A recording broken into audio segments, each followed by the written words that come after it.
creativity and psychosis often go hand in hand. Or for that matter, genius and madness. There's no player in the world as gifted as you are. There is one player that scares me. Who? The Russian.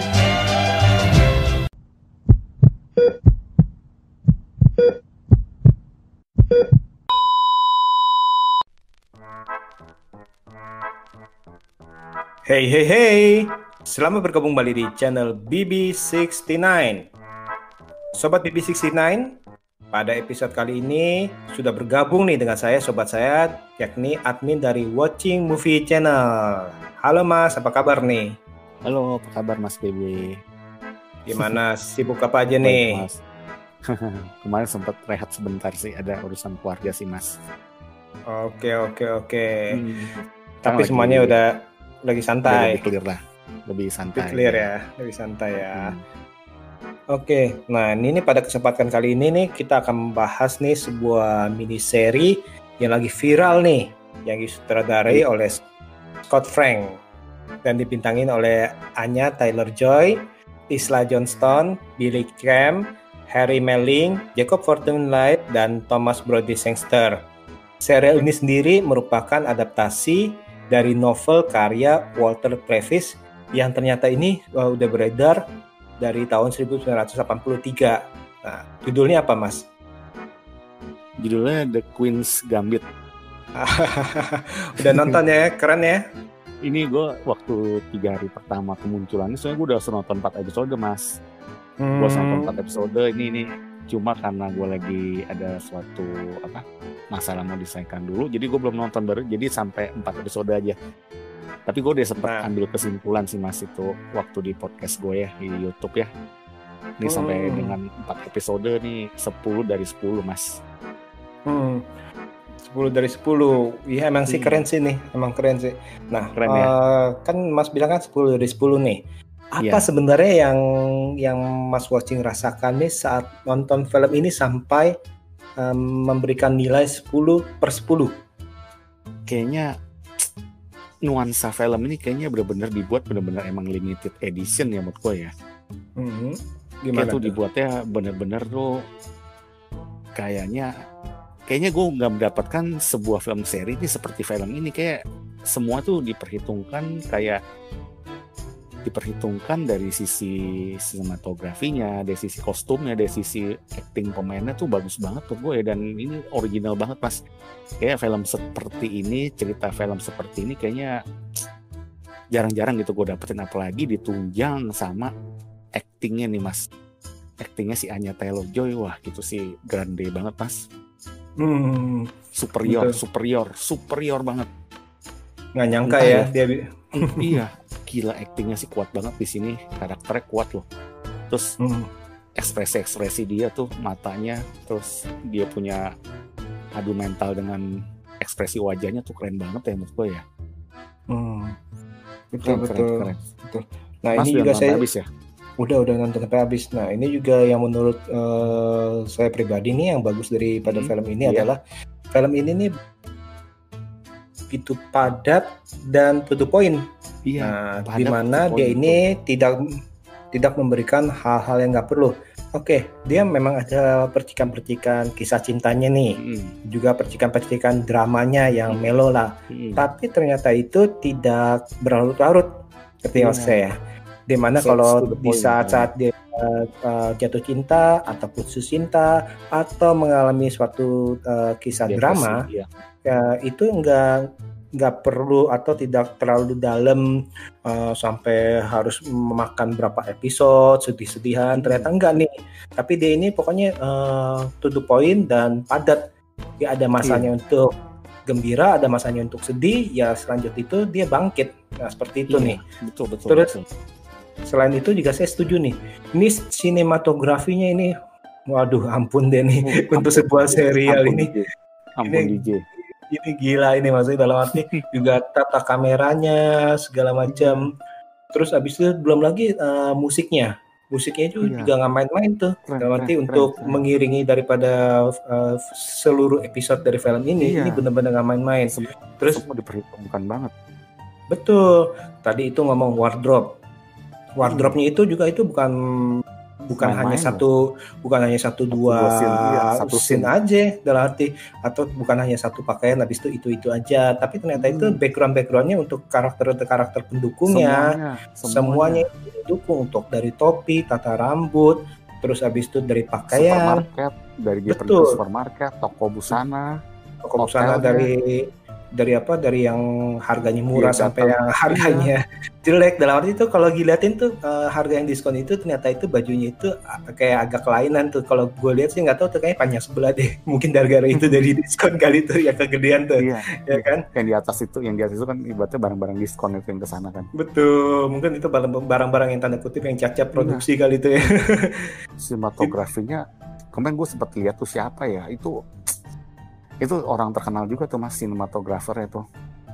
Itu emang keren sih tuh si kalau nggak salah Steven Meisler kalau nggak salah.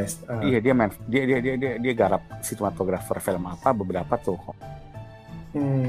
Nah itu bener-bener nggak main-main sih kalau menurut saya ya. Nggak main-main. Gila hotelnya Mas, hotelnya gue suka banget tuh suasana hotel. Itu emang era 60-an tuh gue lihat di Google ya kayak gitu Mas hotelnya. Ya itu dia tuh kerennya nih. Dalam arti padahal ini tanda kutip ini adalah miniseri bukan film bioskop dalam arti.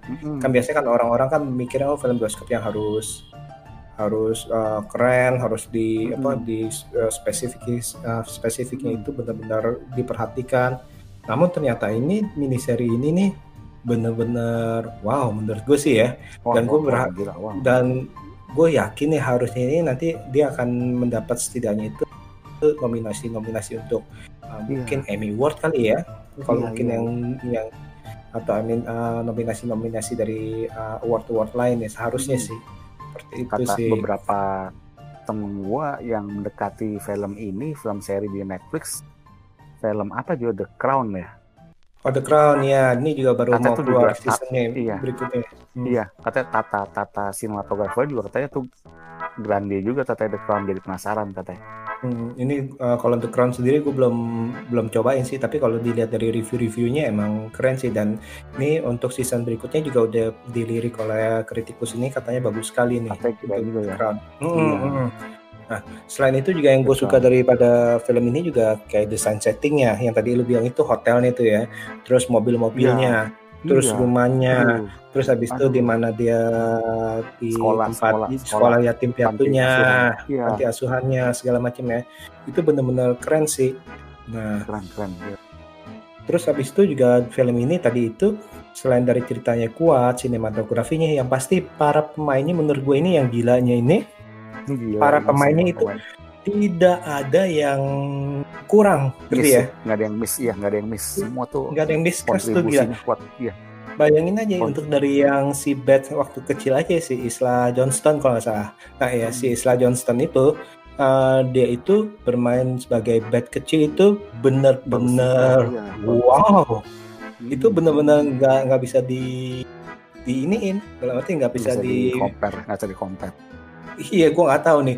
Apalagi juga dengan chemistry-nya dengan si yang Bill Chem itu yang sebagai Mr. Sable ya, Mr. Sable yang ngajarin dia chess tuh yang pertama kali tuh, janitor ya. Itu chemistry-nya dapat banget. Itu bener-bener dapat banget nih.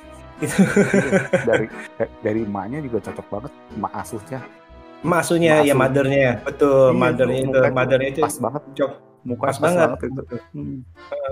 Ini sih keren nih.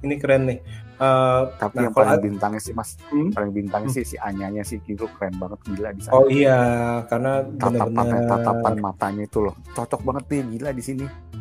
Betul.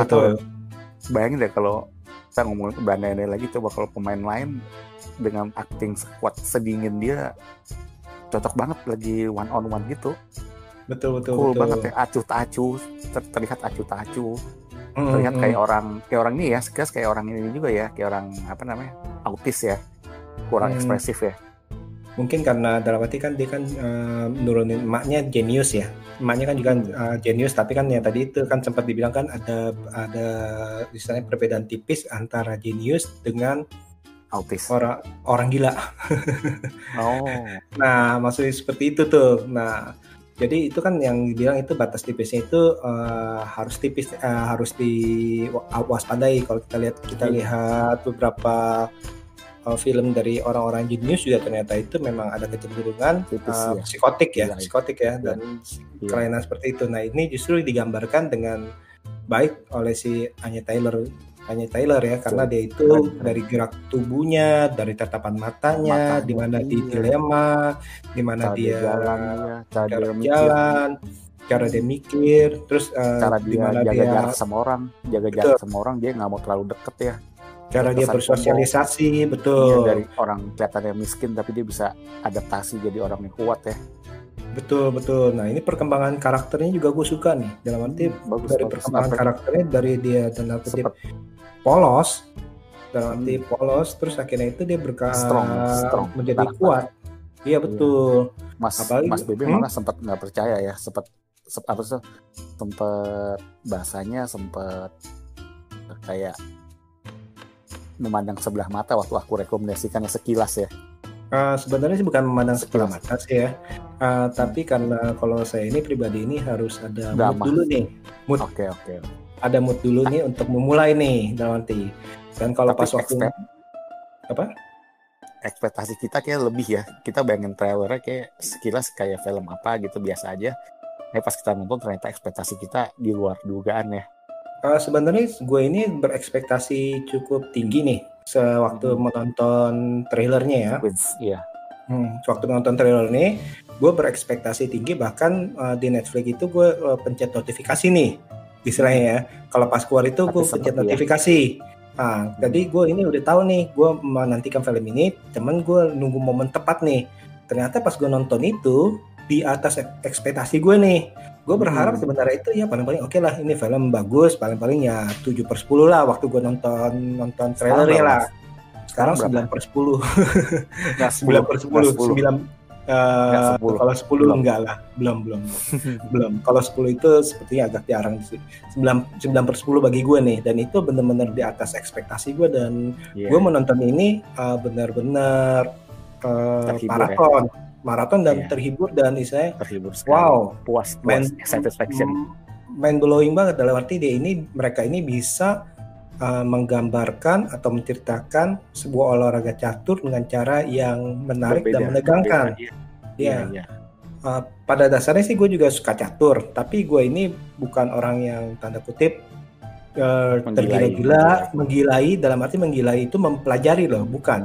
Karena gue awalnya itu gue pikir bukan awalnya sih, gue tahu bahwa ada buku panduan catur, strategi catur, tapi gue masih berpikir wah ya udahlah, paling-paling kan kalau ini kan catur ini ya kita main dan kita strateginya itu ya pas di saat kita jalanin, nah itu strateginya kayak gitu. Tapi ternyata itu kalau di sini kan memang dibukakan tuh, oh ini ada caranya, ini cara ini. Memang buku-buku catur itu gue tahu ada, dan itu memang bisa dipelajari tuh. Dimana kita bisa mengarahkan orang itu untuk supaya berjalan betul. Pengambilan gambarnya juga bagus sih Mas ya. Pengambilan gambar yang main caturnya juga sekilas nggak bikin kita boring Mas. Sekilas dari samping dia lebih banyak nggak terlalu fokus ke papan kotak-kotaknya, tapi ke buahnya tuh nggak. Betul. Jadi kita diajak mikir, terus diajak merasakan ketegangannya, intens ketegangannya. Dan ini Mas, menurut gue yang bikin orang kenapa ya, hampir yang gue perhatiin teman-teman gue tuh, atau yang gue lihat di beberapa review ya, pada suka series ini kali ya. Orang-orang biasa pun, bukan reviewer pun pada suka series ini. Kayak tuh kita tergugah, tau gak Mas? Tergugah rasa tuh film ini kayak menurut gue yang nih kayak mememorize ya, menggugah kita punya passion ya terhadap sesuatu hal, bukan soal dicatur, yang dimana kita tuh bisa ngelepas atau kita bisa berhadapan dengan orang-orang tuh yang semua orang anggap itu di atas kita, tapi kita bisa melepaskannya dan berhasil dengan cara-cara kita gitu. Jadi tuh ada sedikit tuh film ini ada sedikit menggugah rasa kita punya rasa apa yang namanya kemenangan atas sebuah passion Mas. Betul.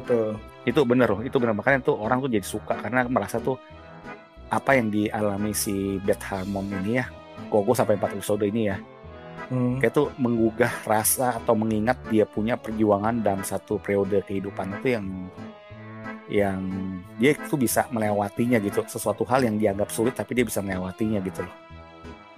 Betul, betul. ada sisi itu ya, sisi apa heroiknya yang dalam diri kita gitu loh. Nah, justru itu nih, Nah, ini sih menurut gue sih keren nih. Kenapa? Soalnya apa yang tadi lu bilang itu, memang ini sebenarnya ini berfokus kepada perkembangan daripada tokoh utamanya kan. Dimana Iya. kita tahu nih pas yang buka ini kan bukan spoiler ya, dalam arti pas yang pertama itu kita udah tahu bahwa si Beth ini ibunya meninggal dari kecelakaan kan, ya. Dan kita tahu perkembangannya itu bahkan di awal-awal kita udah tahu nih meninggalnya kenapa, misalnya. Nah di sini kita udah tahu nih, maksudnya dia ini berjalan dari dimana dia nggak merasa sendirian, ya kan. Terus habis itu kan dia kan sama ibunya kan juga bapaknya kan ninggalin dia kan, atau ibunya meninggalkan bapaknya itu, jadi saya nggak ada. Nah di sini dia di panti asuhan itu ternyata itu sang janitor itu, sang yang menjadi guru caturnya itu menjadi sosok bapaknya nih, ngerti gak? Terus habis itu dia juga di sini juga gambarkan bahwa dia ada seorang temannya itu yang berkulit hitam ya, menjadi temennya tuh. Jadi sebenarnya itu film ini sih sebenarnya ini menyinggung tentang bahwa kita ini seringkali ini membutuhkan orang lain, tidak bisa dalam arti hidup sendiri, dan seringkali itu istilahnya kita ngomong nih, Tuhan akan meletakkan kita entah itu dimanapun itu pasti ada orang-orang yang akan membantu kita nih, seperti itu ya. Walaupun ada kalanya kebutuhan dan waktunya, walaupun ada kalanya memang kita sendirian, ya kan. Tapi Tuhan bisa menempatkan kita dengan potensi kita, dengan segala potensi kita yang kita miliki, dan itu tepat dan indah pada waktunya ya. Betul. Nah bayangin aja tuh pas ketemu sama ibu angkatnya kan ditinggalin sama bapak angkatnya juga ya kan. Nah itu kan mereka kan akhirnya kan saling mengisi tuh ya. Misalnya dua orang rapuh saling mengisi, mutualisme, tapi ternyata itu jadi bagus. Awalnya kan kita pikir, wah ini jangan-jangan nih nanti emak tirinya nih malah mengeksploitasi, istilahnya mengeksploitasi nih. Wah lu kerja lu ini lu apa lu harus mengeksploitasi, saya main catur biar dapat duit. Ternyata enggak. Kebalikannya dia yang semangat malah ya. Dan dia awalnya juga minta persentase juga ya, meminta bukan mengambil haknya, tapi dia meminta. Dan akhirnya kan si Beth ngasih si Beth mengasih di atas yang diminta. Menurut gue sih itu fair sih, karena dia kan juga harus dia kan nggak punya mata pencaharian nih, sang ibu angkat nih, jadi dia istilahnya harus mendapat mata pencahariannya, dan akhirnya ya kedua orang ini saling mengisi. Iya, dan dia mendukung aja ya, si Beth nggak sekolah, dia bisa kasih alasan. Orang tua mana yang kayak gitu biasa ya, dia bisa mengisi. Bagus. Iya, sekarang kalau kita pikir-pikir, ibarat kata sekarang misalkan kalau ada anak yang gamer, ingin menjadi gamer nih, terus ingin pertandingan itu, kita pasti sebagai orang tua mikir-mikir juga ya. Kan ini kan sekarang kan, ini kan catur. Kalau ini kan sekarang kan yang benar-benar up to date sekarang kan seorang gamer nih. Ternyata itu kalau kita misalnya Daddy atau Mom, I want to be a gamer, kita pasti mikir, udahlah nggak usah, lu nggak ada duit, lu gini-gini ngapain sekolah aja, istilahnya seperti itu kan. Tapi Mas, kebayang nggak Mas, kalau bukan Anya Taylor-Joy, misalkan kayak Lily Collins yang main. Nah itu dia tuh. Nah kebayang nggak pasti gue sedikit mungkin ya bener gak Mas? Betul. Ini karena actingnya cocok banget loh si Anya Taylor-Joy ini loh. Betul, dan bener-bener nih yang menurut gue sih yang castingnya nih hebat sih, bisa rambutnya sesuai banget rambutnya ya. Rambutnya tuh cocok loh dia kayak gitu loh. Itu dari tatapan matanya seperti itu sampai sekarang ini kayaknya ada beberapa gambar-gambar gitu tuh, matanya doang tuh di crop gitu. Iya. Matanya doang di crop, entah itu buat kaos atau buat apa, dan emang ternyata itu keren sih. Emang sih si Anya emang punya basic, matanya memang tegas ya. Tapi betul. bisa aja kepikiran dia yang main. Coba bayangin Lily Collins yang main, cocok gak Mas? Enggak sih, enggak cocok kan. Yang cocok main film ini tau gak sih, menurut gue ya Mas, yang cocok karakter kayak gini nih, kayak yang main Logan tuh cocok tuh, yang jadi anaknya si Logan, Daphne Keith. Tapi kalau yang tipe yang kecewean kayak kurang pas deh. Yang main Dan kebetulan emang yang Logan itu kan juga ya, sutradara penulisnya kan juga yang jadi sutradara ini ya. Si Scott Frank gitu? kalau nggak salah ya. Serius? Iya. Oh iya benar-benar Wolverine sama Si Wolverine sama Logan. Iya bisa Logan, pas Logan. gue baru ngeh mas. Gue baru ngeh iya. Sutradara Si Scott. tuh yang Wolverine sama Logan. Si Logan kalau nggak salah sih Desi. Nah, jadi itu. Dia berarti pinter ngarahin orang jadi cewek cool ya. Cewek yang apa maksudnya kan tahu kan si Logan kan juga cukup membekas kan anaknya itu kan aktingnya kan dengan akting matanya juga kan kekuatan di mata kan. Betul. Iya ya. Jangan-jangan tuh ya masih ada gak sedikit pengaruh pasti mas buat mas berdasarkan tipe sutradara. Kayaknya ada loh gue perhatiin loh. Kemungkinan sih ada. Ada ya.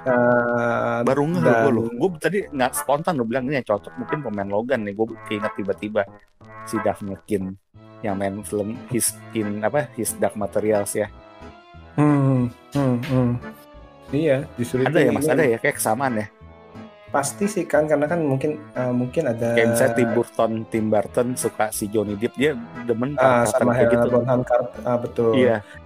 Karena mungkin aja memang apa yang dia tulis sesuai dengan apa yang dia imajinasikan ya akhirnya ya pasti dibuatkan, direalisasikan nih di dalam gambar seperti itu. Menurut mas siapa mas? Sosok yang cocok selain Anya Taylor-Joy, ngebayangin deh.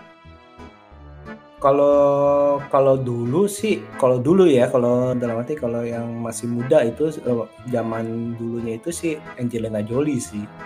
Itu dia juga oke juga sih. Cocok karena dia itu kalau jadi ya beberapa filmnya kayak di Gia atau di Girl Interrupted dia cocok sih itu untuk main-main orang yang agak-agak gimana gitu jenis tapi gimana atau yang agak-agak masih dalam arti masih ada dilema dalam dirinya kan dia kan kuat karakternya betul. Angelina Jolie sih kalau yang baru-baru masih belum tahu nih siapa ya. Lily Collins sebenarnya sih kalau pengen dibuat bisa-bisa aja sih. Kan menurut gue sih bisa-bisa aja sih. Cuma yang tadi itu permasalahannya kan nih kesulitannya permasalahannya adalah bahwa di Queen's Gambit ini ide sekarang menjadi identik dengan si Anya karena matanya yang begitu tajam gitu ya, seperti mata kucing ya. Mata yang begitu tajam. Nah, ini dia nih. Ini kesan yang mungkin agak susah kalau kita nyari membekasnya ini nih, dalam arti ngerti ya. Seperti itu. Iya sih, kuat sih, hebat dia sih. Sosok mudanya dapat, nggak ketuaan. Betul, pas. Dan ini. Iya. Dibilang masih remaja ya cocok, dibilang masih 16 tahun misalnya cocok mas. Cocok awet muda ya. Iya. Nah, lu ngebayangin nggak kalau film ini ternyata itu dibuat di tahun 80-an 90-an. Nah, kalau gue ngebayangin nih kalau ini dibuat tahun 80-an 90-an nih, ini pasti nih antagonis ini pemain dari Rusianya akan dibuat jahat banget. Kan kayak di Rocky, ngerti ya? Kalau di film-film Rocky itu Rocky 4 kan atau film-film kita bilang film-film tahun 80-an kan atau 90-an kan sosok dari orang-orang Rusia jadi antagonisnya kan dibuat jahat banget ya. Untung walaupun ini novel di tahun 80-an, untung nggak langsung dibuat filmnya loh. Coba lo kalau langsung dibuat filmnya loh, itu pasti nanti ada kesannya ini pemain-pemain catur dari yang Rusia itu pasti ada jahat-jahatnya nih, ada mafianya, ada apanya nih. Itu pemain yang Rusianya tuh juga bagus aktingnya tuh, yang main siapa ya? Marcin Dorokinski, Borgov yang main itu. Borgov ya masalah. Yang dia main film Devil All Time Devil itu tuh. Yang main film sama si Spider-Man itu yang di Netflix juga tuh, Devil All the Time itu. Oh, itu bukan dari Rusia itu. Tapi dia jadi orang Rusia kesannya di situ ya masalah ya. Di film Queen's Gambit. Queen's Gambit itu yang itu kan yang jadi temennya itu, yang nanti akhirnya jadi temennya itu kan, yang main jadi itu kan dia kan yang main itu dia yang main awalnya Harry Potter juga. Iya. Itu dia main Harry Potter juga ya kalau nggak salah ya. Itu yang dia main film Devil All the Time itu tuh. Si Harry Melling. Iya itu mukanya cocok tuh jadi pemain catur, antagonis. mukanya tahun 80-an cocok tuh muka tuh. Si kembar tuh cocok banget juga. Iya, ini sampai episode 8 sampai episode 4 ya. Ini sih gue suka nih karena juga di sini juga tadi itu hubungan romantisnya atau hubungan antara temannya ini dibuat nggak terlalu digembar-gemborin istilahnya untuk hal-hal yang nggak guna istilahnya, ngerti ya. Ya misalnya waktu itu dia for the first time dia jatuh cinta, tapi abis itu ya udah nggak usah dikutak-katik yang terlalu emenya, atau misalnya yang jatuh cinta sama yang awalnya itu yang sama si Beltic tuh, yang sama Harry Melling tuh ya kan, atau sama si Patrick Kennedy yang si Whitley yang kumisan itu Whitley yang kumisan itu ya, kumisan yang juara Amerika, yang bawa pisau terus tuh ya. Iya. Bagus sih mas, itu sih gila, itu seneng nonton film kayak gitu mas. Oh ya si Thomas Sangster, yang jadi main kumisan itu tuh. Itu juga cocok ya, karakter muka 80-an ya. Dia kan itu main Maze Runner ya dulu ya. Iya. Ya, Maze Runner tuh sekarang dikasih kumis gitu ya. Jadi dia tua ya. Di Maze Runner kayaknya anak kecil di sini ini kepintaran sutradaranya atau bagian make up-nya, jadi benar-benar kelihatan kayak cocok aja, udah kayak 40-an deh. Masih dianggap dianggap kuliahan sih itu sih. Lagian dipakai kumis gitu supaya mungkin nggak terlalu imut-imut juga kali ya. Iya, tapi cocok karakter jadi kayak itu berkerutnya cocok tau gak? Nah sekarang ini kan kita kan tadi kan udah ngomongin segala macam ya. Nah sekarang ini kalau jadi dia tambahan lagi dia film atau series tema olahraga, tapi kita nggak ngekatin film ini jadi nggak ngecap ini film olahraga gitu tuh mas. Betul. Iya. Betul. Karena dalam arti genrenya sih kalau dibilang apa, masih drama kali. Kalau gue sampai 4 episode masih drama kali ya. Dianggap drama sih ya. Dianggap drama sport ya. Drama sport sih. Sport ya, iya. Dan gilanya itu kalau kita nonton film ini itu ada terkesan dibuat seolah-olah ini merupakan biografi ya. Orang-orang orang langsung mikir, wah ini siapa sih, langsung kebanyakan tuh kalau gue lihat dari berita-berita itu ternyata itu banyak yang mencari sosok asli Bat siapa sih, dicari-cari gitu, ngerti gak? Oh bukan. Padahal ini berdasarkan cuma novel ya, berdasarkan buku aja. ya. Berdasarkan buku novel fiksi aja. Nah saking hebatnya ini kita nonton ini pun merasa ini, kalau gue pribadi biopik gue ya, nonton film biopik ya. Itu kan wow, lu jarang-jarang sekali nonton film fiksi yang menganggap film ini adalah biopik. Iya biopik, iya benar, terasa biopik ya. Itu kan benar-benar menurut gue ini nggak main-main nih. Gak main-main. Kemarin gue nonton, bahkan gue gak nonton trailer ya mas, gue malah tuh gak tahu si Anya Taylor-Joy itu serius. Awalnya kan gue sebelumnya tuh tahu tuh Anya Taylor-Joy, gue demen deh dulu kan, emang gue suka kan tatapan matanya kan. Tapi itu waktu gue nonton tuh gue sampai nggak ngeh tuh si Anya Taylor-Joy serius. Tapi gue berasa tuh pas gue sekilas ini siapa ya, kayak orangnya familiar banget, kontur muka atau gak kontur mukanya. Gue sangka nih film-film Jerman mas. Film tahu sendiri kan, Netflix kan sekarang banyak film seri yang dari Jerman gitu kan, dari Eropa kan. Gue pikir awalnya dari Eropa filmnya. Lu waktu itu kenapa nonton?